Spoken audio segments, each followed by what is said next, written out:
بسم الله الرحمن الرحيم الحمد لله رب العالمين والصلاة والسلام على أشرف المرسلين وعلى آله وصحبه أجمعين أما بعد اللهم رب اشرح لي صدري ويسر لي أمري واحلل عقدة من لساني يفقه قولي اللهم علمنا ما ينفعنا وانفعنا بما علمتنا وارزقنا علما نافعا.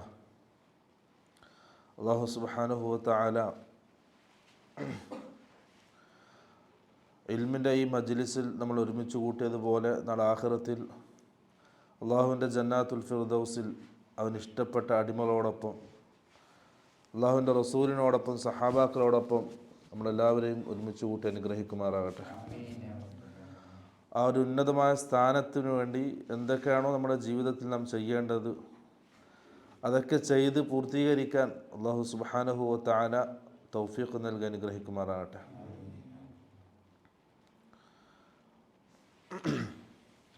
റസൂൽ സല്ലല്ലാഹു അലൈഹി വസല്ലം ഒരു വേള സഹാബാക്കളോട് പറഞ്ഞു, ഇന്ന ലില്ലാഹി അഹ്ലീന മിനന്നാസ്. അല്ലാഹു സുബ്ഹാനഹു വ തആലക്ക് ജനങ്ങളിൽ അടുപ്പക്കാരുണ്ട്, അഹ്ലുകാരുണ്ട്, അത്രയും അടുത്ത ആൾക്കാർ. സഹാബാക്കൾ ചോദിച്ചു, അള്ളാഹുവിൻ്റെ റസൂൽ ആരാണ് അവർ? അള്ളാഹുവിൻ്റെ അഹ്ലാരാണ്, അള്ളാഹുവിൻ്റെ ഏറ്റവും അടുത്ത ആൾക്കാർ. റസൂൽ സല്ലല്ലാഹു അലൈഹി വസല്ലം പറഞ്ഞു, ഹും അഹ്ലുൽ ഖുർആനി അഹ്ലുല്ലാഹി വഖാസത്തു. അവർ ഖുർആൻ്റെ ആൾക്കാരാണ്, അവർ അള്ളാഹുവിൻ്റെ അഹ്ലാണ്, അള്ളാഹുവിൻ്റെ ഖാസായ ആൾക്കാരാണ്, അടുപ്പം സിദ്ധിച്ച ആൾക്കാരാണ്. മറ്റൊരു ഹദീസിൽ റസൂൽ സല്ലല്ലാഹു അലൈഹി വസല്ലം പറഞ്ഞു, അത് ഖുർആൻ്റെ ആൾക്കാരാണ്, അവർ ഖുർആൻ പഠിക്കുകയും അത് അമൽ ചെയ്യുകയും ചെയ്ത ആൾക്കാരാണ്. അപ്പം ഖുർആൻ പഠിക്കുന്നതനുസരിച്ച് എന്ത് ചെയ്യണം? അത് അമൽ ചെയ്യണം. ഉസ്മാൻ ബിൻ അഫ്ഫാനിൽ നിന്നും സഹാബാക്കൾ ഉദ്ധരിക്കുകയാണ്. സഹാബി പറയാണ്, നമ്മൾ ഖുർആൻ്റെ ഓരോ ആയത്തുകളും നമ്മൾക്ക് ഓതി പഠിപ്പിക്കും. ഖുർആൻ്റെ പഠന രീതി അതാണ്, ഓതി പഠിപ്പിക്കലാണ്. അപ്പം ഓരോ ആയത്തുകളും നമുക്ക് ഓതി പഠിപ്പിക്കും. എന്നിട്ട് ഒരായത്ത് പഠിച്ചാൽ അതിലുള്ള ഇൽമും അതിലുള്ള അമലും ഇത് രണ്ടും പൂർത്തീകരിച്ചിട്ട് നമ്മൾ അടുത്ത ആയത്തിലേക്ക് കടക്കുമായിരുന്നുള്ളൂ. അത് സഹാബത്തിൻ്റെ രീതിയാണ്.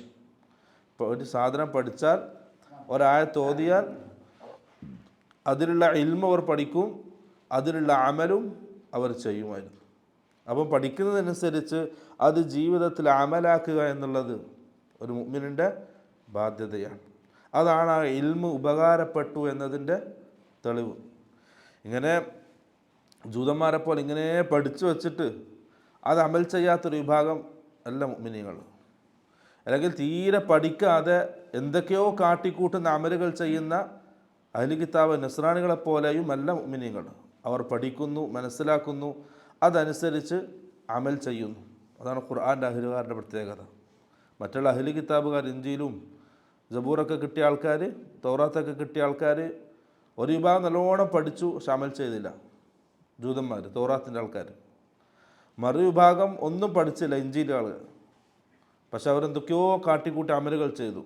പക്ഷെ മുഅ്മിനീങ്ങൾ, ഖുർആൻ്റെ ആൾക്കാർ എന്തല്ല, ആ രണ്ട് വിഭാഗം പോലെയല്ല. ഖുർആൻ്റെ ആൾക്കാർ ഖുർആൻ പഠിക്കും, അതിൻ്റെ ആയാത്തുകൾ പഠിക്കും, അതിലുള്ള ഇൽമ അവർ കരസ്ഥമാക്കും, അത് അവർ അമൽ ചെയ്യുകയും ചെയ്യും. ഈ രണ്ടുമാണ് ഖുർആൻ്റെ ആൾക്കാർ. അല്ലാഹു സുബ്ഹാനഹു വ തആല അക്കൂട്ടരിൽ നമ്മളെല്ലാവരും ഉൾപ്പെടുത്തി അനുഗ്രഹിക്കുമാറാകട്ടെ. നമ്മളിന്ന് സൂറത്തു യാസീൻ്റെ അവസാന ഭാഗത്താണ്. 77 ആയത്തുകൾ പൂർത്തിയായി. ഇന്ന് 78ാമത്തെ ആയത്ത് മുതലാണ് ഇന്ന് നമുക്ക് വായിക്കേണ്ടത്. ബിസ്മില്ലാഹ്. وضرب لنا مثلا ونسي خلقه قال من يحيي العظام وهي رميم. ആയത്തിൻ്റെ അർത്ഥം وضرب لنا مثلا, അവൻ നമുക്ക് ഉപമ പറഞ്ഞു. അല്ലാഹു സുബ്ഹാനഹു വ തആല അടിമകളെ സംബന്ധിച്ച് പറയാണ്, അവൾ നമുക്ക് ഒരു ഉപമ സങ്കല്പിച്ചു പറഞ്ഞു. വനസിയ ഖൽഖഹു, അവൻ്റെ സൃഷ്ടിപ്പിനെ അവൻ മറന്നു. ഖാല മൻ യുഹ്യിൽ ഇളാമ, ആരാണ്, അവൻ പറഞ്ഞു, ആരാണ് ഈ എല്ലിനെ ജീവിപ്പിക്കുന്നത്? വഹിയ റമീം, അത് നുരുമ്പിപ്പോയതിന് ശേഷം. ഈ ആയത്ത് ഇറങ്ങാനൊരു പശ്ചാത്തലമുണ്ട്, ഒരു കാരണമുണ്ട്. ഉബയ്യ് ബിൻ ഖലഫ് ഒരു ഉണങ്ങിയ എല്ലെടുത്തു കൊണ്ടുവന്നു. ബത്തഹ എന്ന സ്ഥലത്തു നിന്നും ഒരു ഉണങ്ങിയ എല്ലും കഷ്ണം കൊണ്ടുവന്നു റസൂലിൻ്റെ മുമ്പിലേക്ക്. എന്നിട്ട് ആ നുരുമ്പിയ എല്ല് റസൂലിൻ്റെ മുമ്പിൽ വെച്ച് അത് പൊടിച്ചു. അത് പൊടിച്ച് അത് കാറ്റിൽ പറത്തിക്കളഞ്ഞു. എന്നിട്ട് ചോദിച്ചു, മുഹമ്മദ് സ്വല്ലല്ലാഹു അലൈഹി വസല്ലം, നീ പറയുന്നത് പോലെ മരണത്തിന് ശേഷം ഒരു ജീവിതമുണ്ടെങ്കിൽ ഇങ്ങനെ നുരുമ്പി കാറ്റായിപ്പോയ ഈ എല്ലുകളെ എങ്ങനെയാണ് അള്ളാഹു സൃഷ്ടിക്കുന്നത്? അപ്പം അള്ളാഹുവിൻ്റെ ഖുദ്റത്തിനെ, കഴിവിനെ മനുഷ്യൻ്റെ കഴിവുമായിട്ടാണ് ഉപമിച്ചു. അതാണ് അള്ളാഹ് പറഞ്ഞത്, വളറബ ലനാ മസലൻ, അവൻ നമുക്ക് ഒരു ഉപമ പറഞ്ഞിരിക്കുന്നു. അവൻ അള്ളാഹിനെ മനസ്സിലാക്കേണ്ടതുപോലെ മനസ്സിലാക്കിയിട്ടില്ല. വനസിയ ഖൽഖഹു, അവൻ്റെ സൃഷ്ടിപ്പിനെ അവൻ മറന്നു. അവൻ അള്ളാഹ്ക്ക് ഉപമ പറഞ്ഞിട്ട് അള്ളാഹുവിൻ്റെ ഖുദ്റത്തിനെ മനുഷ്യരുടെ ഖുദ്റത്തുമായി താരതമ്യം ചെയ്ത് അങ്ങനെ മനസ്സിലാക്കി ഈ നുരുമ്പി തീർന്ന് മണ്ണായിപ്പോയ ഈ എല്ലിനെ അള്ളാഹു എങ്ങനെ സൃഷ്ടിക്കുമെന്ന സംശയമാണ് അവൻ പറയുന്നത്. പക്ഷെ വനസിയ ഖൽഖഹു, നാം അവനെ സൃഷ്ടിച്ച ആ സൃഷ്ടിപ്പുണ്ടല്ലോ അതോ മറന്നുപോയി. ഓൻ എല്ലിൻ്റെ പിറകെ പോയപ്പോൾ ഓൻ ചിന്തിച്ചില്ല ഓൻ എങ്ങനെയാണ് ഒരു ബീജത്തുള്ളിൽ നിന്ന് ഉണ്ടായി വന്നതെന്നൊന്നും ചിന്തിച്ചില്ല. വളരെ കടുപ്പപ്പെട്ട വാക്കാണത്. അവൻ്റെ സൃഷ്ടിപ്പിനെ മറന്നു. നമ്മുടെ നാട്ടിൽ ഇന്ന് കാണുന്ന എല്ലാവരും അങ്ങനെ തന്നെയല്ലേ. എല്ലാ നിരീശ്വരവാദികളും ചാനലിൽ വന്ന് ഇങ്ങനെ പറയാറുണ്ടല്ലോ, വലിയ വലിയ വർത്തമാനങ്ങൾ പറയും. അള്ളാഹിൻ്റെ ദീനിനെതിരെ, അള്ളാഹിനെതിരെ, റസൂൽ സല്ലല്ലാഹു അലൈഹി വസല്ലമയുടെ സുന്നത്തിനെതിരെ. അള്ളാഹു ഹിദായത്ത് കൊടുക്കട്ടെ. വളരെ കളിയാക്കിക്കൊണ്ടും വളരെ പുച്ഛിച്ചുകൊണ്ടും സംസാരിക്കുന്നവൻ ഓൻ മറന്നു ഓൻ്റെ സൃഷ്ടിപ്പിൻ്റെ പിറകിലുള്ള അള്ളാഹുവിൻ്റെ ഖുദ്റത്ത്. ഓനെ സൃഷ്ടിച്ച് ഈ രൂപത്തിലാക്കി അള്ളാഹുവിനെ മറന്നു. ഓൻ ഒന്നുമില്ലാത്തൊരവസ്ഥയിൽ നിന്നും ഓൻ ഉണ്ടായി വന്നതിനെ ഓൻ മറന്നു. എന്നിട്ട് അള്ളാഹുവിനെ മനുഷ്യരുടെ കഴിവുമായിട്ട് അവൻ ഉപമിക്കുകയാണ്. അശക്തരായ, ഒന്നിനും കഴിയാത്ത മനുഷ്യരുടെ കഴിവിനെയാണ് അള്ളാഹുവിൻ്റെ കഴിവായിട്ട് അവൻ ഉപമിച്ചത്. അവൻ്റെ സൃഷ്ടിപ്പിനെ തന്നെ മറന്നു.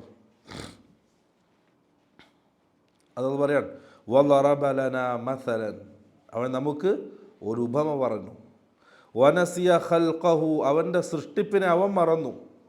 ഖാല, എന്നിട്ടോ ചോദിച്ചു, മൻ യുഹ്യിൽ ഇളാമ, ഈ എല്ലിനെ ആരാണ് ജീവിപ്പിക്കൽ? വഹിയ റമീം, അത് നുരുമ്പിപ്പോയിരിക്കെ.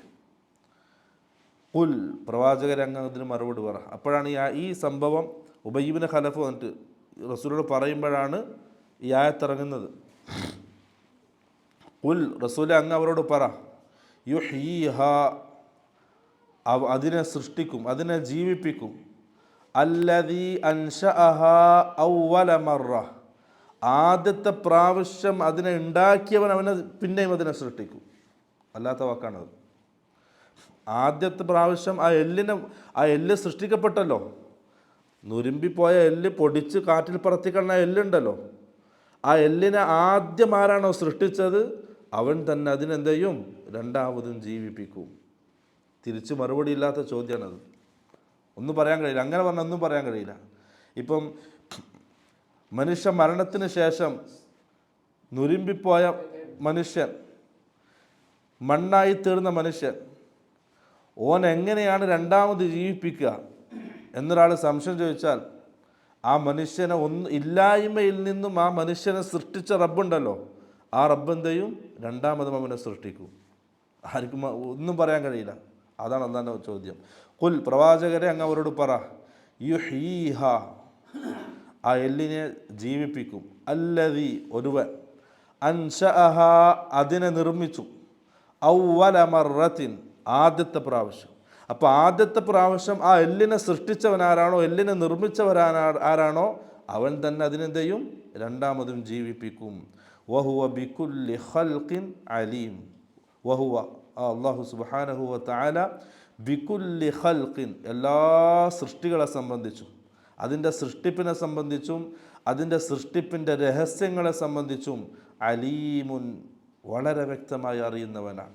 ഒന്ന് ആലോചിച്ച് നോക്കിയേ, ഭൂമി ലോകത്തുള്ള ആകാശ ലോകത്തുള്ള അതിൻ്റെ രണ്ടിൻ്റെയും ഇടയിലുള്ള ജീവജാലങ്ങൾ, മനുഷ്യൻ കണ്ടതും കാണാത്തതും അറിഞ്ഞതും അറിയാത്തതും, അവന് കണ്ട് മനസ്സിലാക്കാനോ അവന് തൊട്ട് മനസ്സിലാക്കാനോ കഴിയാത്ത ജീവികളും, അതിൻ്റെയൊക്കെ സൃഷ്ടിപ്പ് വളരെ ഗാംഭീര്യമായിട്ട് അള്ളാഹു നിർമ്മിച്ചു. അതിനൊക്കെ നശിപ്പിച്ച് രണ്ടാമതും ജീവിപ്പിക്കാൻ എന്ത് ചെയ്യും? അള്ളാഹുവിന് കഴിവുണ്ട്. ഒന്ന് ആലോചിക്കുക, മത്സ്യങ്ങൾ, എത്ര തരം മത്സ്യങ്ങളുണ്ട്, ഏതൊക്കെ രൂപത്തിലും കോലത്തിലും കളറിലും അള്ളാഹു മത്സ്യത്തെ സൃഷ്ടിച്ചിട്ടുണ്ട്. ഒന്നുമില്ലായ്മയിൽ നിന്നും ആ രൂപത്തിൽ അള്ളാഹുവിന് സൃഷ്ടിക്കാൻ കഴിവുണ്ടെങ്കിൽ എന്ത് ചെയ്യും? രണ്ടാമതും അതിനെ സൃഷ്ടിക്കുക എന്നുള്ളത് അള്ളാഹുവിനൊരിക്കലും അശക്തമായ കാര്യമല്ല. അതാണ് അള്ളാഹുവിൻ്റെ മറുപടി അവനിക്ക്. പിന്നെ വീണ്ടും വീണ്ടും പറയണം അള്ളാഹ്, അല്ലദീ, എങ്ങനെയുള്ളവനാണ് അവൻ? ജഅല ലക്കും, അവൻ നിങ്ങൾക്കവൻ നിശ്ചയിച്ചു തന്നു, ആക്കി തന്നു, മിനശ്ശജരിൽ അഖ്ളരി, പച്ച മരത്തിൽ നിന്ന്, പച്ച മരത്തിൽ നിന്നും അവൻ നിങ്ങൾക്കാക്കി, നാറൻ, തീയ, ഫഇദാ അൻതും, ഇപ്പോൾ നിങ്ങളിതാ, മിൻഹു, ആ മരത്തിൽ നിന്ന്, തൂഖിദൂൻ, കത്തിക്കുന്നു. രണ്ട് രീതിയിലാണ് ഈ ആയത്തിനെ പണ്ഡിതന്മാർ വിശദീകരിച്ചിട്ടുള്ളത്. ഇബ്നു കസീർ റഹ്മത്തുള്ളാഹി അലൈഹി അദ്ദേഹത്തിൻ്റെ തഫ്സീറിൽ രണ്ട് രീതിയിലാണ് ഈ ആയത്തിനെ വിശദീകരിച്ചത്. ഒന്ന്, മരങ്ങൾ, വെള്ളത്തിൽ നിന്നാണ് ഓരോ ജീവജാലങ്ങളും സൃഷ്ടിക്കപ്പെടുന്നത്. ആ വെള്ളത്തിൽ നിന്നാണ് മരം, പച്ചയായ മരം, അതിൻ്റെ ഉള്ളിൽ വെള്ളമാണ്, നനവുണ്ട്. അങ്ങനെ ആ മരം, പച്ചയായ മരം, അത് വളർന്ന് പന്തലിച്ച് വലിയ വടവൃക്ഷമായി. പിന്നീട് അത് അതിൻ്റെതായ സമയമാകുമ്പം നശിപ്പിക്കപ്പെട്ടു, അതുണങ്ങി, പിന്നെ അത് വിറകായിട്ട് കത്തിക്കുന്നു. അതിൻ്റെ ആരംഭം വെള്ളത്തിൽ നിന്നാണ്. രണ്ടാമത്തത് ഇബ്നു അബ്ബാസിൽ നിന്നുള്ള ഒരു റിവായത്ത്, രണ്ട് തരം മരങ്ങൾ, ചില മരങ്ങളുണ്ട്, ആ മരങ്ങൾ തന്നെ പച്ചയായിരിക്കെ പരസ്പരം കൂട്ടിമുട്ടിയാൽ തീ കത്തുന്ന മരങ്ങൾ, അതുള്ളതാണ്. അറബി ലോകത്തുണ്ട്, നമ്മുടെ നാട്ടിലൊക്കെ ഉണ്ട്. മുളകൾ പരസ്പരം കൂട്ടിയിട്ടും, അരണി, ലിഫാർ, ഗഫാർ എന്ന് അറബിയിൽ പറയുന്നുണ്ട്. ഗിഫാർ അറബിയുള്ള മരമാണ്, ഗിഫാർ. അറബികൾ മരുഭൂമിയിൽ ആ രണ്ട് മരങ്ങൾ ഇങ്ങനെ കൂട്ടിയിട്ടാണ് തീ ഉണ്ടാക്കുക പണ്ട് കാലത്ത്. അങ്ങനെ രണ്ട് തഫ്സീറുകൾ, രണ്ട് രീതിയിൽ ഈ ആയത്തുകൾ വ്യാഖ്യാനിക്കപ്പെട്ടിട്ടുണ്ട്. സലഫുകളായ ഇബ്നു കസീർ റഹ്മത്തുള്ളാഹി അലൈഹി പോലെയുള്ള മുഫസ്സിരീങ്ങൾ തന്നെ ഈ രണ്ട് രീതിയിലും ഈ ആയത്തിനെ വിശദീകരിച്ചിട്ടുണ്ട്. ഒന്ന്, സാധാരണ മരം, നമ്മൾ കാണുന്ന എല്ലാ മരങ്ങളും എല്ലാം പച്ചയാണ്, അതിൻ്റെ ഉള്ളൊക്കെ എന്തുണ്ട്? ജലമുണ്ട്, ജലാംശമുണ്ട്. ആ മരങ്ങൾ ഉണങ്ങി അത് മനുഷ്യൻ വിറകായിട്ട് ഉപയോഗിക്കുന്നു. ആ പച്ച മരത്തിനെ ഈ കത്തുന്ന അവസ്ഥയിലേക്ക് അള്ളാഹു മാറ്റിത്തന്നു. അപ്പം അതൊക്കെ ഒരു അള്ളാഹുവിൻ്റെ കുദ്റത്തിനെ സംബന്ധിച്ച് പറയണം, സൃഷ്ടിപ്പിൻ്റെ കുദ്റത്തിനെ സംബന്ധിച്ച് പറയാണ്. ഒരു പച്ച മരം, ജലാംശമുള്ള മരം, അതിന് അള്ളാഹു ഓരോ രീതിയിൽ ഘട്ടം ഘട്ടമാക്കി അത് നമ്മുടെ വിറകിലേക്ക് എത്തി തീ കത്തുന്ന അവസ്ഥയിലേക്ക് അള്ളാഹു അതിനെ എത്തിച്ചു. അതേപോലെ മനുഷ്യൻ്റെ സൃഷ്ടിപ്പിനെ എന്ത് ചെയ്യും? അള്ളാഹു ഒന്ന് ഇല്ലായ്മയിൽ നിന്നും അള്ളാഹു സൃഷ്ടിച്ചു, പിന്നെ ഇങ്ങനെ കൊണ്ടുവന്നു, അവൻ അവസാനിപ്പിച്ചു, വീണ്ടും അതിനെ സൃഷ്ടിക്കാൻ അള്ളാഹു സുബ്ഹാനഹു വ തആല കഴിവുള്ളവനാണ് എന്നാണ് ഈ ആയത്തിലൂടെ അള്ളാഹു അറിയിക്കുന്നത്. അപ്പം അല്ലദീ, എങ്ങൾ അള്ളാഹുവാണത്, ജഅല ലക്കും, അവൻ നിങ്ങൾക്ക് ആക്കി തന്നു, മിനശ്ശജരിൽ അഖ്ളരി, പച്ച മരത്തിൽ നിന്ന്, നാറൻ, തീയ ഉണ്ടാക്കി തന്നവൻ, ഫഇദാ, അപ്പോൾ ഇതാ, അൻതും, നിങ്ങൾ, മിൻഹു, ആ മരത്തിൽ നിന്നും, തൂഖിദൂൻ, കത്തിക്കുന്നവരാകുന്നു. അവലൈസല്ലദീ ഖലഖസ്സമാവാതി വൽ അർള ബിഖാദിരിൻ അലാ അൻ യഖ്ലുഖ മിസ്ലഹും ബല വഹുവൽ ഖല്ലാഖുൽ അലീം.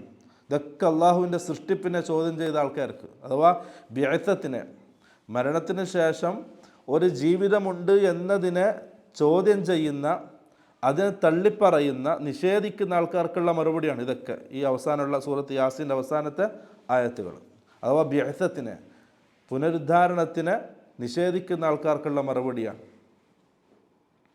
അവലൈസല്ലദീ, അവനല്ലേ, ഖലഖസ്സമാവാതി വൽ അർള, ഭൂമി ആകാശങ്ങളെ സൃഷ്ടിച്ചവനല്ലേ. ഒന്നുമില്ലായ്മയിൽ നിന്നും ഭൂമി ആകാശങ്ങളെ സൃഷ്ടിച്ചു. മനുഷ്യൻ്റെ സൃഷ്ടിപ്പിനേക്കാൾ വലുതാണെന്ത്? ഭൂമിയുടെ സൃഷ്ടിപ്പും ആകാശത്തിൻ്റെ സൃഷ്ടിപ്പും. അപ്പം അവലൈസല്ലദീ ഖലഖസ് സമാവാതി വൽ അർള, ഈ ബിഅ്സത്തിനെയും അള്ളാഹു ഇനിയും മനുഷ്യനെ ജീവിപ്പിക്കും, അതിനുശേഷം അവർക്ക് ഹിസാബൊക്കെ ഉണ്ട്, സ്വർഗനരകമുണ്ട്, ഇതൊക്കെ പറയുന്നത് ആരാ നിഷേധിക്കുന്നത്? മനുഷ്യരാണ്. അവൻ അള്ളാഹുവിൻ്റെ ചെറിയൊരു സൃഷ്ടിയാണ്. അപ്പം അള്ളാഹു തിരിച്ചു ചോദിക്കാൻ, നിങ്ങൾ ഏറ്റവും വലുതായി കാണുന്ന ആകാശം ഭൂമിയും അതിനെ സൃഷ്ടിച്ചവനല്ലേ? ബിഖാദിരിൻ, അവൻ കഴിവുള്ളവനല്ലേ? അപ്പം മനുഷ്യൻ്റെ ആ ചെറിയ ബുദ്ധിയിൽ അവൻ നിഷേധിക്കുന്ന കാര്യത്തെ അവനേക്കാൾ വലിയ സൃഷ്ടികൾ അവന് കാണുന്ന ആ വലിയ സൃഷ്ടികളെ അവൻ്റെ മുമ്പിലേക്ക് അല്ല ഇട്ടുകൊടുക്കുകയാണ്. നിന്നേക്കാൾ എത്രയോ വലിയ ഈ സൃഷ്ടികളൊക്കെ സൃഷ്ടിച്ച് പരിപാലിക്കുന്ന റബ്ബ് ബിഖാദിരിൻ, അവൻ കഴിവുള്ളവനല്ലേ?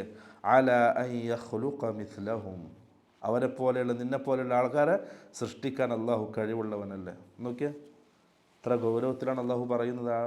ഇതൊക്കെ അതായത് നിഷേധിയുടെ മനസ്സിലേക്ക് ആഴ്ന്നിറങ്ങുന്ന ആയത്തുകളാണ്. ഇതൊക്കെ ഇതിൻ്റെ അർത്ഥതലങ്ങളൊക്കെ ചിന്തിക്കുമ്പോൾ അവൻ്റെ മനസ്സ് പടക്കും. പക്ഷെ എന്നാലും ദുനിയാവിൻ്റെ പളവളപ്പിൽ എന്ത് ചെയ്യും? അവനതിനൊക്കെ മൂടി വെക്കുകയാണ്. ഏതൊരു മനുഷ്യൻ്റെയും ഉള്ളിൽ അള്ളാഹുവിൻ്റെ ആയത്തുകളാണല്ലോ. ഈ ആയത്തുകൾ ഏത് മനുഷ്യൻ്റെ ഹൃദയത്തെയും ചിന്തിപ്പിക്കും.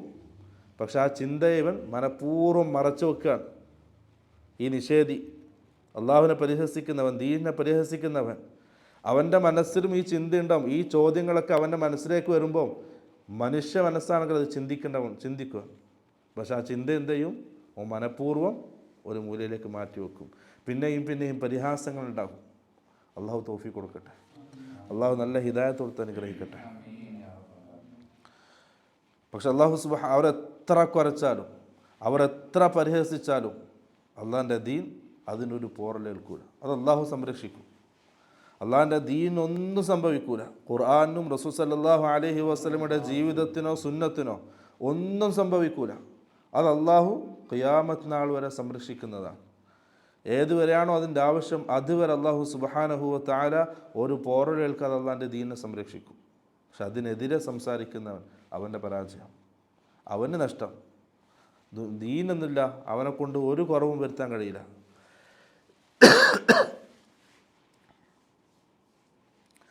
എന്നിട്ടല്ല ചോദിക്കണം അവനോട്, ഈ ആകാശഭൂമികളെ സൃഷ്ടിച്ചവനായ അള്ളാഹുവില്ലേ ബിഖാദിരിൻ, അവൻ കഴിവുള്ളവനല്ലേ? അല അൻ യഖ്ലുഖ മിസ്ലഹും, അവരെപ്പോലെയുള്ള ആൾക്കാരെ സൃഷ്ടിക്കാൻ അവൻ കഴിവുള്ളവനല്ലേ? ബല, അതെ. അള്ളാഹുവിൻ്റെ മറുപടി പറയണം, അതെ, അവൻ കഴിവുള്ളവനാണ്.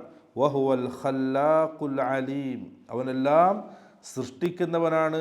അൽ അലീം, എല്ലാം അറിയുന്നവനാണ്. ഇവിടെയൊക്കെ നമ്മൾ ശ്രദ്ധിച്ചോ, ഇതിൻ്റെ മുമ്പത്തെ ആയത്തിലും അള്ളാഹു അവസാനിപ്പിക്കുന്നത് എന്താണ്? അലീമാണ്, അല്ലേ?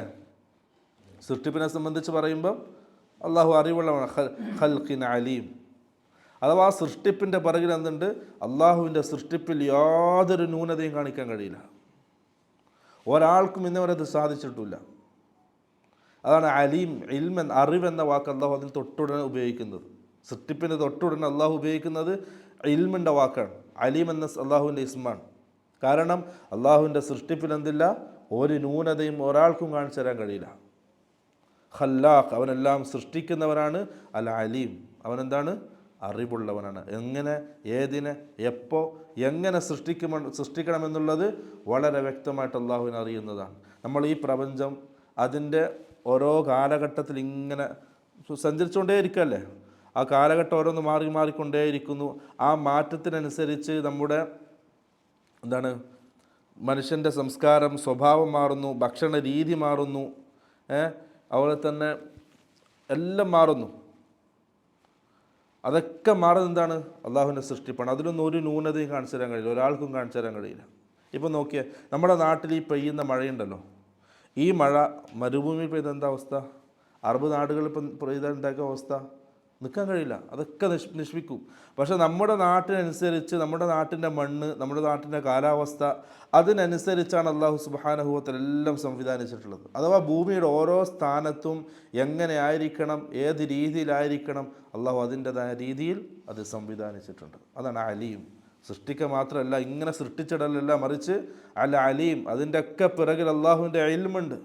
ആ ഇൽമിൽ ഒരിക്കലും എന്തില്ല? ഒരു ന്യൂനതയും ഒരാൾക്കും കാണിച്ചു തരാൻ കഴിയില്ല. അത് ചിന്തിച്ചാൽ നമുക്ക് മനസ്സിലാവും. നോക്കിയാൽ മഞ്ഞുള്ള സ്ഥലം അല്ലേ, അവിടുത്തെ ജീവികൾ ഏത് ജീവികളാണ്? അവിടെ ജീവിക്കാൻ മാത്രം പറ്റുന്ന ജീവികൾ. നമ്മുടെ നാട്ടിലെ കാലാവസ്ഥക്കനുസരിച്ച് ഇവിടെ ജീവിക്കാൻ പറ്റുന്ന ജീവികൾ. മരുഭൂമി നോക്കിയാൽ ഒട്ടകങ്ങൾ, അവിടെ ജീവിക്കാൻ പറ്റുന്ന ജീവികൾ. അവിടുത്തെ മരങ്ങളോ, അവിടെ നിലനിൽക്കാൻ പറ്റുന്ന സസ്യങ്ങളും മരങ്ങളും. നമ്മുടെ നാട്ടിലെ മരങ്ങളോ, ഇവിടെ നിലനിൽക്കാൻ പറ്റുന്ന മരങ്ങളും. അതൊക്കെ അള്ളാഹുവിൻ്റെ രീതി അങ്ങനെയാണ്. അതുപോലെ തന്നെ മനുഷ്യൻ്റെ പ്രകൃതിയും അല്ലേ, ഓരോ മനുഷ്യനും പ്രകൃതി അഥവാ അവൻ്റെ നാട്ടിനനുസരിച്ച് അവൻ ജീവിക്കാൻ കഴിയുന്നു. അവൻ്റെ നാട്ടിനനുസരിച്ചുള്ള ഭക്ഷണ രീതികളും ആരോഗ്യം അതൊക്കെ അള്ളാഹു സംവിധാനിച്ചതാണ്. അതൊക്കെ പിറകിലാണ് അൽ അലീം എന്ന വാക്കിൻ്റെ മഹത്വം. അതാണ് സൃഷ്ടിപ്പിനെ സംബന്ധിച്ച് പറയുമ്പം അള്ളാഹു സുബ്ഹാനഹു വ തആല അൽ അലീം എന്ന വാക്ക് ഉപയോഗിക്കുന്നത്. വഹുവ അവൻ അൽ ഖല്ലാഖുൽ അലീം, അവനെല്ലാം സൃഷ്ടിക്കുന്നവനാണ്. അൽ അലീം എല്ലാം അറിയുന്നവനാണ്. ആ ഇൽമോടുകൂടിയാണ് അള്ളാഹുവിൻ്റെ സൃഷ്ടിപ്പ്. ഇന്നമാ അംറുഹു ഇദാ അറാദ ശൈഅൻ അൻ യഖൂല ലഹു കുൻ ഫയകുൻ. അടുത്ത ആയത്തിൽ അള്ളാഹു സുബ്ഹാനഹു വ തആല പറയുന്നത് അള്ളാഹുവിൻ്റെ സൃഷ്ടിപ്പിൻ്റെ കഴിവിനെ സംബന്ധിച്ചാണ്. ഈ ആകാശഭൂമികളെ സൃഷ്ടിക്കുക, അവരെന്താ പറയുന്നത്? അവർ മനുഷ്യൻ്റെ ബലഹീനമായ ആ ചിന്ത, ആ ബുദ്ധി, അവൻ്റെ കഴിവ്, ആ കഴിവിനോടാണ് അള്ളാഹുവിൻ്റെ ഖുദ്റത്തിന് അവൻ താരതമ്യം ചെയ്തത്, ഉപമിച്ചത്. അതാണ് വളറബ ലനാ മസലൻ ആദ്യ ആയത്ത് പറഞ്ഞത് അല്ലേ. അങ്ങനെ ഉപമിച്ചത് കൊണ്ടാണ് അവന് സംശയം വന്നത്. ഇനി അള്ളാഹു സുബ്ഹാനഹു വ തആല ഈ നുരുമ്പിപ്പോയ മണ്ണായിപ്പോയ എല്ലിനെ അള്ളാഹു രണ്ടാമത് സൃഷ്ടിക്കുമോ എന്നുള്ള സംശയം വന്നത് എന്തുകൊണ്ടാണ്? മനുഷ്യൻ്റെ അശക്തമായ ബലഹീനമായ ആ കഴിവിനോട് അള്ളാഹുവിൻ്റെ കഴിവിനെ ഉപമിച്ചത് കൊണ്ടാണ്. എന്നിട്ട് ആ ഒരു അതിന് അള്ളാഹു മറുപടി പറഞ്ഞു. അള്ളാഹു അതിന് കഴിവുള്ളവനാണ് എന്ന് സ്ഥാപിച്ചു. എന്നിട്ട് അള്ളാഹു പറയുന്നത് ഇതൊന്നും അള്ളാഹ്ക്ക് എന്തല്ല, ഭാരമുള്ള ജോലിയല്ല.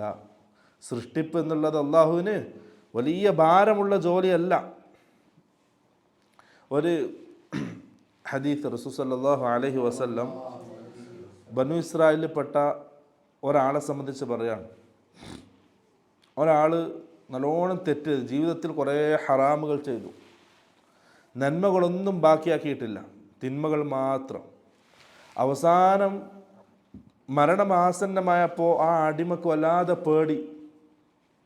വല്ലാതെ പേടിയായി. കാരണം തിരിഞ്ഞു നോക്കുമ്പോൾ ജീവിതത്തിൽ കഴിഞ്ഞു പോയ ജീവിതത്തിൽ ഒരു നന്മയും ബാക്കിയാക്കിയിട്ടില്ല, ഓർക്കാൻ പോലും ഒരു നന്മയില്ല, തിന്മ മാത്രമേ ഉള്ളൂ. അയാൾ തൻ്റെ മക്കളൊക്കെ വിളിച്ച് വസിയത്ത് ചെയ്തു, ഞാൻ മരണപ്പെട്ടാൽ എൻ്റെ ശരീരം നിങ്ങൾ ദഹിപ്പിക്കണം, എന്നിട്ട് അതിൻ്റെ വെണ്ണീരെടുത്ത് അത് പൊടിച്ച് ആ വെണ്ണീര് നിങ്ങൾ പകുതി കാറ്റിൽ പറത്തിക്കളയണം, പകുതി കടലിൽ ഒഴുക്കിക്കളയണം. അങ്ങനെ അദ്ദേഹം മരണപ്പെട്ടു.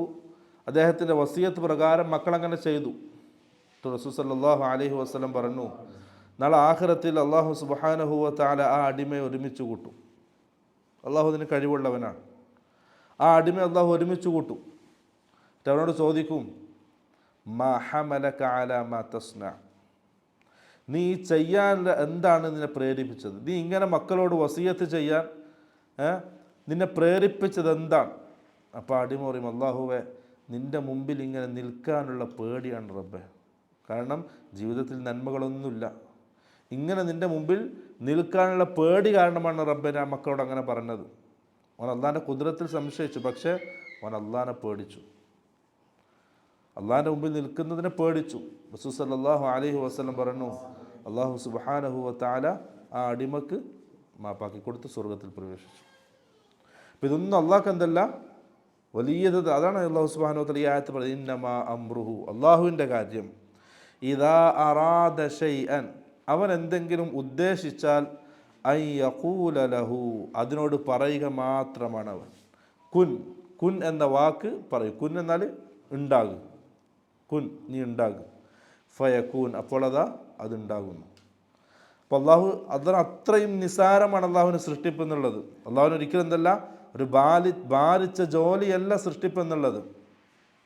അതാണ് അള്ളാഹു ഇന്നമാ അംറുഹു, തീർച്ചയായും അള്ളാഹുവിൻ്റെ കാര്യം, ഇദാ അറാദ ശൈഅൻ, അവൻ എന്തെങ്കിലും ഉദ്ദേശിച്ചാൽ അൻ യഖൂല ലഹു, അവൻ അതിനോട് പറയുക മാത്രമാണ്. ഇത്രയേ ഉള്ളൂ അള്ളാഹ്ക്ക്. എന്താ പറയുക? കുൻ, നീ ഉണ്ടാകുക. ഫയകൂൻ, അപ്പോൾ അത് ഉണ്ടാകും. അപ്പം അള്ളാഹു സൃഷ്ടിക്കാൻ കഴിവുള്ളവനാണ്.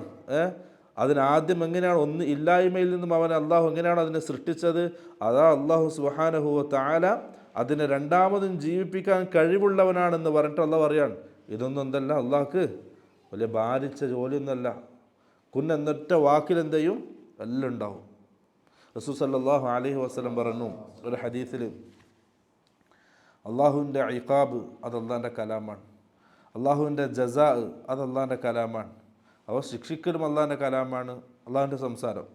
അതുപോലെ തന്നെ സ്വർഗം കൊടുക്കലും നരകം കൊടുക്കലും എല്ലാം അള്ളാഹിൻ്റെ വാക്കാണ്. അതാ അതിൻ്റെ ഉദ്ദേശം എന്താണ്, അള്ളാഹ് ഒറ്റ ഇങ്ങനെ പറയാൻ മാത്രമേ ഉള്ളൂ, അതിങ്ങനെ ഉണ്ടാവും, അത്രയേ ഉള്ളൂ. അള്ളാഹ് അത്രയും എളുപ്പമാണ് അള്ളാഹ്ക്ക്. ഒരിക്കലും എന്തല്ല, സൃഷ്ടിപ്പ് എന്നുള്ളത് അള്ളാഹുവിനൊരു ഭാരിച്ച ജോലിയല്ല. അങ്ങനെ അത് പറഞ്ഞു, അള്ളാഹുവിൻ്റെ സൃഷ്ടിപ്പിൻ്റെ രീതി അള്ളാഹു സുബ്ഹാനഹു വ തആല പറഞ്ഞു. പിന്നെ അള്ളാഹു സ്വയം പുകഴ്ത്താണ്, ഇങ്ങനെയുള്ള റബ്ബ് ഫസുബ്ഹാനല്ലദീ, അവൻ എത്രയോ പരിശുദ്ധനാണ്, അള്ളാഹു എത്രയോ പരിശുദ്ധനാണ്. ബിയദിഹി, അവൻ്റെ കയ്യിലാണ് മലകൂതു കുല്ലി ഷൈ, എല്ലാ വസ്തുക്കളുടെയും അധികാരം അവൻ്റെ കയ്യിലാണ്.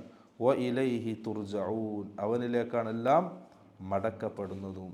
അത് അള്ളാഹു സുബ്ഹാനഹു വ തആല ആ സംഭവം അഥവാ സത്യനിഷേധിക്കുള്ള യൗമുൽ ബഅസ്, അള്ളാഹു സുബ്ഹാനഹു വ തആല രണ്ടാമത് എല്ലാവരെയും ജീവിപ്പിച്ച് മഹ്ശറിൽ ഒരുമിച്ച് കൂട്ടുമെന്നുള്ള ആ ദിവസത്തെ നിഷേധിക്കുന്നവർക്കുള്ള മറുപടി ഇങ്ങനെ ഓരോന്ന് പറഞ്ഞു. അതിനൊക്കെ സൃഷ്ടിക്കാൻ അള്ളാഹു കഴിവുള്ളവനാണ്, ആ സൃഷ്ടിക്കുക എന്നുള്ള അള്ളാഹു വലിയ ഭാരിച്ച ജോലിയുമല്ല എന്ന് പറഞ്ഞ അള്ളാഹു സുബ്ഹാനഹു വ തആല ആയത്ത് അവസാനിപ്പിക്കുന്നത് ഫസുബ്ഹാനല്ലദീ, അവൻ എത്രയോ പരിശുദ്ധനാണ്. ബിയദിഹി മലകൂതു കുല്ലി ഷൈ, അവൻ്റെ കയ്യിലാണ് എല്ലാ അധികാരവും.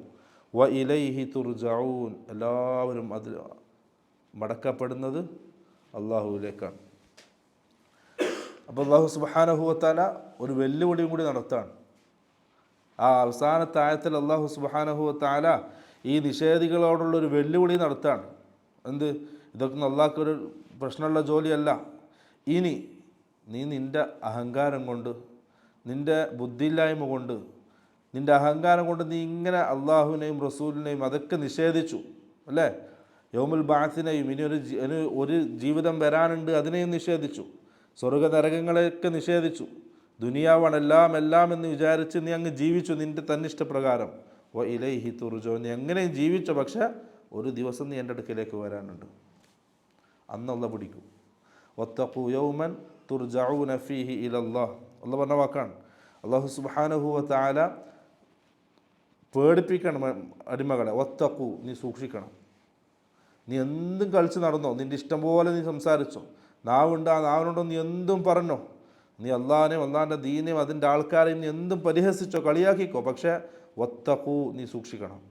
യൗമൻ, ഒരു ദിവസത്തെ നീ സൂക്ഷിക്കണം. ഇന്ന് നീക്ക് എന്തുണ്ട്, ആൾക്കാരുണ്ട് കൂടെ പരിഹസിക്കാൻ, കൂടാൻ ആൾക്കാരുണ്ട്, സമ്പത്തുണ്ട്, എല്ലാം ഉണ്ട്.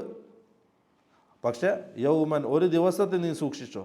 ആ ദിവസത്തിൻ്റെ പ്രത്യേകത എന്താണ്, തുർജഊന ഫീഹി ഇലല്ലാഹ്, അതിൽ ആ ഒരു ദിവസം എല്ലാവരും അള്ളാഹുവിലേക്ക് മടക്കപ്പെടുന്നൊരു ദിവസം, അതിന് നീ സൂക്ഷിക്കുക.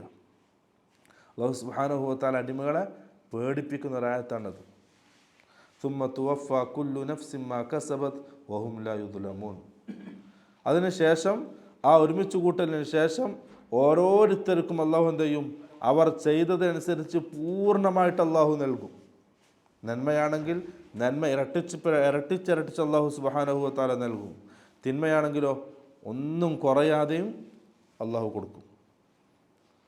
വഹും ലാ യുദ്ലമൂൻ, ഒരിക്കലും അവർ അവിടുന്ന് അതിക്രമം കാണിക്കപ്പെടുകയില്ല, അവരോട് അക്രമം കാണിക്കുകയില്ല. നീതിയുക്തമായിരിക്കും അള്ളാഹുവിൻ്റെ ഹിസാബ്.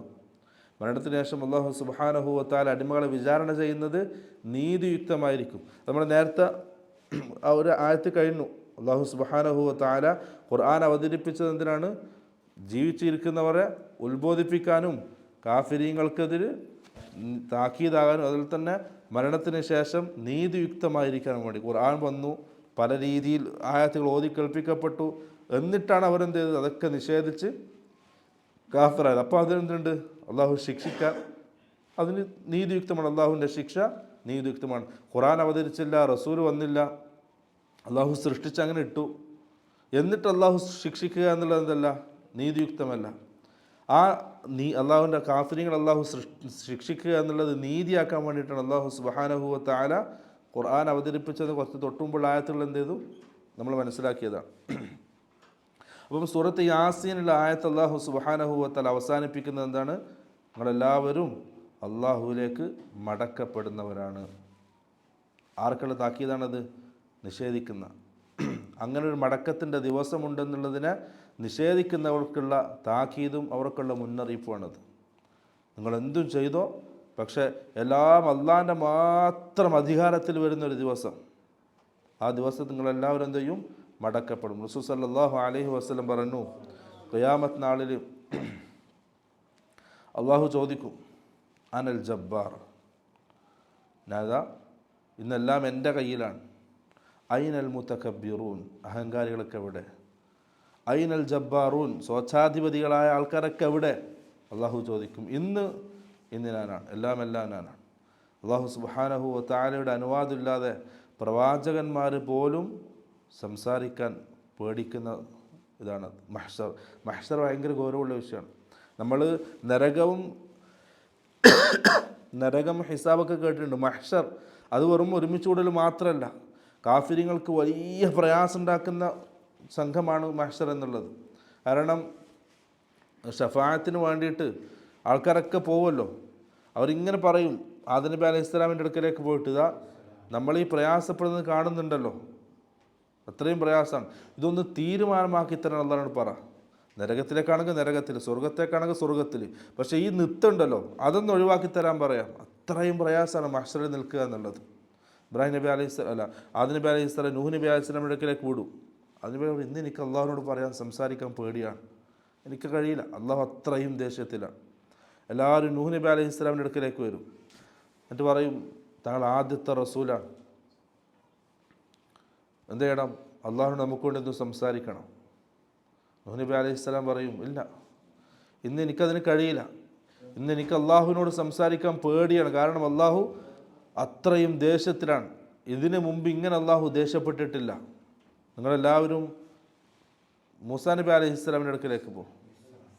അങ്ങനെ എല്ലാവരും മൂസാ നബി അലൈഹി സ്വലാമിൻ്റെ അടുക്കലേക്ക് വരും. മൂസാ നബി അതേ വാക്ക്, ഇല്ല, ഇന്ന് നഫ്സി നഫ്സി, ഇന്ന് എനിക്ക് എന്ത് ചെയ്യണം? എനിക്ക് എന്നെ രക്ഷിക്കണം. അള്ളാഹിൻ്റെ മുമ്പിൽ എനിക്ക് സംസാരിക്കാൻ പേടിയാണ്. നിങ്ങൾ ഇബ്രാഹിം നബി അലൈഹി സ്വലാമിൻ്റെ അടുക്കലേക്ക് പോകും. അപ്പോൾ എല്ലാവരും ഇബ്രാഹിം നബി അലൈഹി സ്വലാമിൻ്റെ അടുക്കലേക്ക് വരും. എന്നിട്ട് പറയും, അന്ത ഖലീലുല്ലാ, ഞങ്ങൾ അള്ളാഹിൻ്റെ ഖലീലാണ്, അത്രയും ബന്ധമുണ്ട് അള്ളാഹുമായിട്ട്. വ ഇബ്രാഹിം അല്ലദീ വഫ, എല്ലാ പരീക്ഷണങ്ങളും വിജയിച്ച ഇബ്രാഹിം, അങ്ങനെ അള്ളാഹ് പരിചയപ്പെടുത്തിയ ആളാണ്. ഇബ്രാഹിം നബി അലൈഹി സ്വലാം പറയും, ഇല്ല, നഫ്സി നഫ്സി, ഇന്ന് എനിക്ക് എന്നെ രക്ഷപ്പെടുത്തണം. എന്ന് ആലോചിച്ചൊക്കെ അവസ്ഥ. പ്രവാചകന്മാർ പോലും ഇന്ന് എനിക്ക് എന്നെ രക്ഷപ്പെടുത്തണം, അള്ളാഹ് നിങ്ങൾക്ക് വേണ്ടി അള്ളാഹിനോട് സംസാരിക്കാൻ എനിക്ക് നാവൂല, എനിക്ക് പേടിയാണ്. പ്രവാചകന്മാർ അങ്ങനെ കഴിയൊഴിയും. നിങ്ങൾ ഈസാ നബി അലൈഹി സ്വലാമിൻ്റെ അടുക്കിലേക്ക് പോകാൻ പറയും. ഈസാ നബി അലൈഹി സ്വലാം പറയും, ഇല്ല, ഞാനതിന് യോഗ്യനല്ല, നിങ്ങൾ മുഹമ്മദ് സല്ലല്ലാഹു അലൈഹി വസല്ലം അടുക്കലേക്ക് പോകും. റസൂൽ സല്ലല്ലാഹു അലൈഹി വസല്ലം അടുക്കലേക്ക് എല്ലാവരും വരും. അതിലാരുണ്ടാവും? അള്ളാഹിൻ്റെ റസൂലിനെ പരിഹസിച്ചവനുണ്ടാവും, അള്ളാഹിൻ്റെ ദീനെ കളിയാക്കിയവനുണ്ടാവും, റസൂൽ സല്ലല്ലാഹു അലൈഹി വസല്ലമയുടെ ശരീഅത്തിനെ പരിഹസിച്ചവനുണ്ടാവും, റസൂൽ പറഞ്ഞ അഹ്കാമുകളും റസൂലിൻ്റെ സുന്നത്തിനെയും ചര്യയെയും കളിയാക്കി കൊന്നനും കുത്തിയവനും ആ കൂട്ടത്തിലുണ്ടാവും. അള്ളാഹിൻ്റെ റസൂലിന് മുമ്പിലേക്ക് അവർ വരും. എന്നിട്ട് പറയും, നമുക്ക് വേണ്ടി ഒന്ന് അള്ളാഹിനോട് സംസാരിക്കണം. റസൂൽ സല്ലല്ലാഹു അലൈഹി വസല്ലം പറയും, അതെ, അതിന് ഞാൻ തയ്യാറാണ്. അർശിൻ്റെ താഴ്ഭാഗത്ത് സുജൂദിലായിട്ട് അള്ളാഹിൻ്റെ റസൂൽ വീഴും. എന്നിട്ട് ഇതുവരെ അള്ളാഹിനെ പറ്റി പുകഴ്ത്താത്ത അത്രയും മനോഹരമായിട്ട് അള്ളാഹുവിനെ പുകഴ്ത്തിക്കൊണ്ടേയിരിക്കും. ആ സമയത്ത് അള്ളാഹു പറയും, യാ മുഹമ്മദ് ഇർഫഅ റഅസക്, മുഹമ്മദെ തല ഉയർത്ത്. സൽ തുഅത, നീ ചോദിക്ക് നിനക്ക് നൽകപ്പെടും. ഇഷ്ഫഅ തുശഫഅ, നീ ഷഫാഅത്ത് നടത്ത്, നിൻ്റെ ഷഫാഅത്ത് സ്വീകരിക്കപ്പെടും. അന്നേരം റസൂൽ സല്ലല്ലാഹു അലൈഹി വസല്ലം പറയും, ഉമ്മത്തി ഉമ്മത്തി, എൻ്റെ ഉമ്മത്ത്, അല്ലാഹു എൻ്റെ ഉമ്മത്ത്. അങ്ങനെ ആദ്യത്തെ ഷഫാഅത്ത് നടക്കുന്നത്. അങ്ങനെയാണ് പിന്നീട് അല്ലാഹു സുബ്ഹാനഹു വ തആല വിധി തീർപ്പ് കൽപ്പിക്കാൻ വേണ്ടി അടിമകളിലേക്ക് വരുന്നത്. അപ്പോൾ മഹ്ശർ വലിയ ആ ഒരു ദിവസത്തേക്കാണ് അള്ളാഹു എന്ത് ചെയ്തത്? അവസാനിപ്പിക്കുക. അങ്ങനെയുള്ളൊരു ദിവസത്തേക്ക് എന്ത് ചെയ്യും? തുർജഊൻ, നിങ്ങൾ മടക്കപ്പെടും എന്നുള്ളത്. ഇതാണ് സൂറത്ത് യാസീൻ്റെ അവസാനം. അൽഹംദുലില്ലാഹ്, ഒരു സൂറത്ത് അതിൻ്റെ ഓരോ ആയത്തുകളിലൂടെ സഞ്ചരിക്കാൻ നമുക്ക് അല്ലാഹു വലിയ തൗഫീഖ് നൽകി. കുറേ പ്രാവശ്യം ഓതി തീർത്തിട്ടുണ്ടെങ്കിലും അതിൻ്റെ അർത്ഥതലങ്ങളിലൂടെ ആ സൂറത്തിൽ അല്ലാഹു സുബ്ഹാനഹു വ തആല എന്താണ് നമ്മളോട് പറയുന്നത്, എന്താണ് അറിയിക്കുന്നത്, അതൊക്കെ പറയുന്ന ഒരു ചെറിയ രീതിയിലെങ്കിലും ആ ആയത്തുകളിലൂടെ സഞ്ചരിക്കാൻ അല്ലാഹു സുബ്ഹാനഹു വ തആല നമുക്ക് വലിയ തൗഫീഖ് നൽകി. ഇതേപോലെ ഖുർആൻ പഠിക്കാനും അത് മനസ്സിലാക്കാനും അല്ലാഹു സുബ്ഹാനഹു വ തആല നല്ല തൗഫീഖ് നൽകാൻ അനുഗ്രഹിക്കുമാറാകട്ടെ. ആ പഠിച്ചതിനനുസരിച്ച് അമൽ ചെയ്യാൻ, അത് ജീവിതത്തിൽ പ്രാവർത്തികമാക്കാൻ അല്ലാഹു സുബ്ഹാനഹു വ തആല നല്ല തൗഫീഖ് നൽകാൻ അനുഗ്രഹിക്കുമാറാകട്ടെ. ഇനിയും ഇൽമു പഠിക്കാനും അത് ജീവിതത്തിൽ പ്രാവർത്തികമാക്കാനും അത് മറ്റുള്ളവരിലേക്ക് എത്തിക്കാനും അല്ലാഹു നമ്മളെ സ്വീകരിക്കുമാറാകട്ടെ. അതിനുവേണ്ടി എന്തൊക്കെ ചെയ്യണോ അതൊക്കെ ചെയ്യാൻ അല്ലാഹു നല്ല തൗഫീഖ് നൽകാൻ അനുഗ്രഹിക്കുമാറാകട്ടെ. നമ്മിൽ നിന്ന് മരണപ്പെട്ടു പോയവർ, ദീൻ ആഗ്രഹിക്കുന്നവർ, ഇതേപോലെ ഇൽമിൻ്റെ സദസ്സിൽ പങ്കെടുക്കാനും പഠിക്കാനൊക്കെ ആഗ്രഹിച്ച ആൾക്കാരാണ്. പെട്ടെന്ന് അവരൊക്കെ മരണപ്പെട്ടു. അവർക്കൊക്കെ അല്ലാഹു സുബ്ഹാനഹു വ തആല അവരുടെ ഖബർ സ്വർഗ്ഗപ്പൂന്തോപ്പാക്കി അനുഗ്രഹിക്കുമാറാകട്ടെ. നമ്മളെയും അവരെയും നാളെ ആഖിറത്തിൽ അല്ലാഹുവിൻ്റെ ഇഷ്ടപ്പെട്ട അടിമകളുടെ കൂടെ അല്ലാഹു ഒരുമിച്ച് കൂട്ടട്ടെ. നാളെ ആഖിറത്തിൽ മുഅ്മിനീങ്ങൾ, മുവഹിദീങ്ങൾ അല്ലാഹുവിനെ കാണുന്ന സന്ദർഭം അല്ലാഹുവെ ജീവിതത്തിൽ ഏറ്റവും ആനന്ദവും സന്തോഷവും നൽകുന്ന സമയമാക്കി നീ അത് സ്വീകരിക്കണേ റബ്ബേ. ആ ഒരു സൗഭാഗ്യം നൽകി നീ അനുഗ്രഹിക്കണേ റബ്ബേ. വആഖിറു ദഅവാനാ അൽഹംദുലില്ലാഹി റബ്ബിൽ ആലമീൻ. സുബ്ഹാനക അല്ലാഹുമ്മ വബിഹംദിക അഷ്ഹദു അൻ ലാ ഇലാഹ ഇല്ലാ അൻത അസ്തഗ്ഫിറുക വഅതൂബു ഇലൈക്.